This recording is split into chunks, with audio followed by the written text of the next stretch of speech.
something nobody really tells you when you set a big goal or you have a big target or vision for yourself.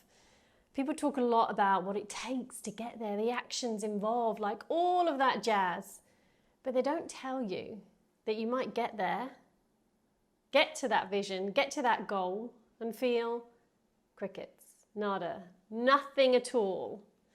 And maybe you can relate to this. You've worked hard for a really, really long time. You've got the thing, you've got the result, you've got the outcome, you've got the milestone, you've been building towards it.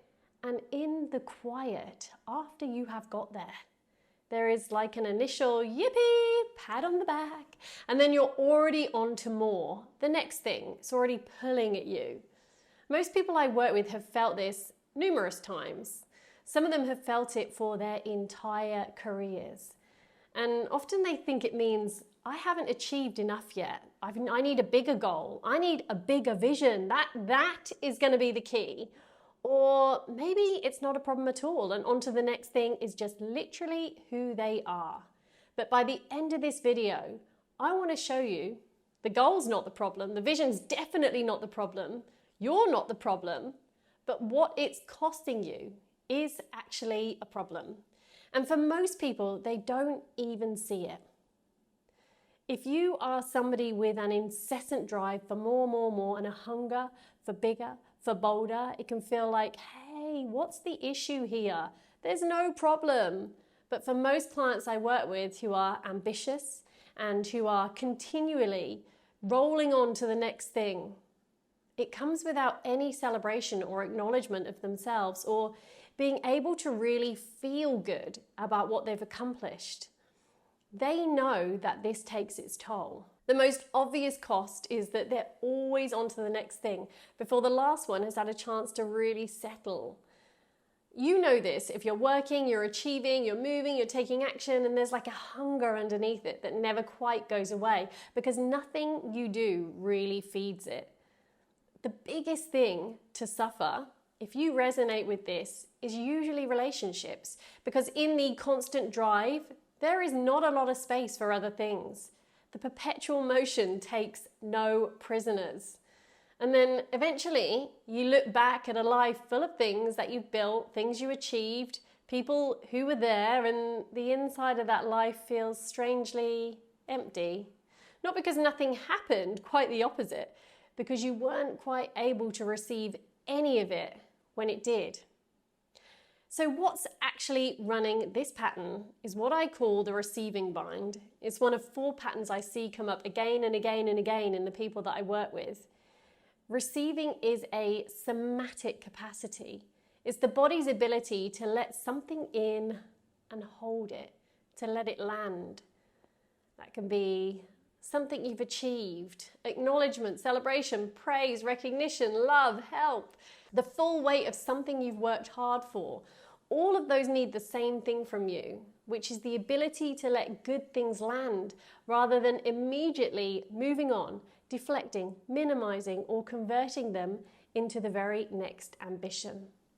For most of us who got here through striving, that capacity was not built.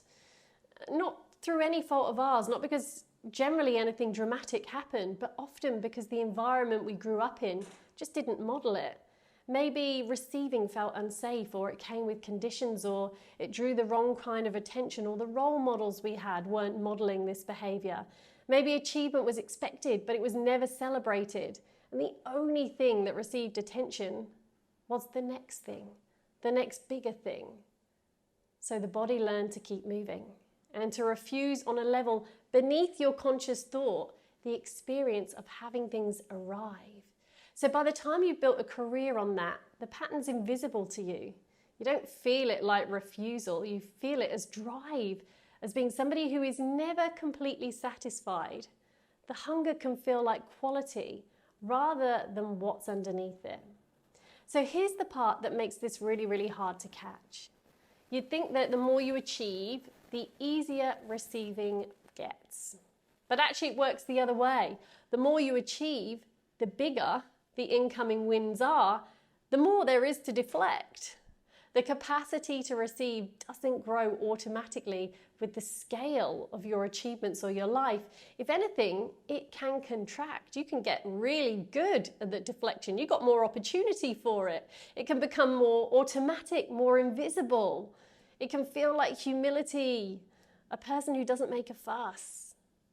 The same person can have a genuinely significant moment or achievement in their career and feel less in their body than they felt at like 21 when they got something to work for the first time, when they got their first job. Not because the moment is less significant, because they've spent 20 years getting faster and more efficient at not letting things land. And the reason achieving more doesn't fix this is exactly what you would expect if you understand the mechanism. More achievement arrives at the same body that still doesn't have the capacity to receive it. The bar moves, the hunger continues. You go to bed after a genuinely good day, already thinking, okay, what do I need to achieve tomorrow? What's more? What's bigger? Next target, next revenue target. This is where most people get stuck. If you recognize yourself in this, if you can see it clearly, if you think, right, I need to let more things land, and nothing changes, that is because receiving isn't a decision. You can't decide to feel something any more than you can decide to be more relaxed. The body either has the capacity or it doesn't. And the capacity isn't built through the logic mind. It's built through something far more specific. That involves the nervous system, because the deflection is happening at that level. It involves the subconscious patterning, because the rules about not receiving were written really early. And it involves the stories that you have been telling yourself about what it would actually mean to let something in. What receiving might say about you, what it might make you vulnerable to. Without all three of these, you end up with someone who understands this pattern wonderfully, beautifully, but is still living inside it. When this work starts to land, people, the first thing you notice isn't generally anything big or dramatic. It's that small things begin to feel differently. Like a genuine compliment lands instead of you pushing it away. A moment of care from somebody you love actually reaches you instead of being redirected. The end of something you worked so hard for comes with some moments of real pause and reflection and celebration before the next thing kicks in. And then a few weeks in, something else might shift. The relationship with your own achievement might change. You can finish something and allow it to be finished. The drive to go again comes back, but from a different place, from interest, from desire in what's next, rather than an unmet need to feel something the last thing you achieved didn't give you. And the change that takes longest but matters the most is that you begin to receive in places that have nothing to do with work or your professional life, help when you need it, care that you haven't had to earn, the version of your relationships where people actually reach you.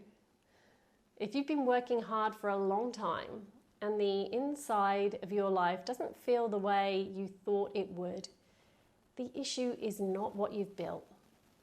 It's whether you're ready to let any of it in.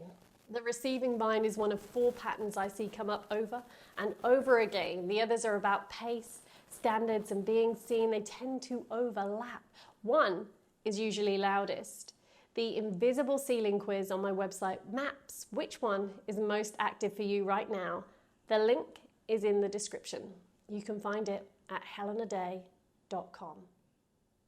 The work isn't to want less. It's not to have a smaller vision. The work is to be able to actually feel what you already have.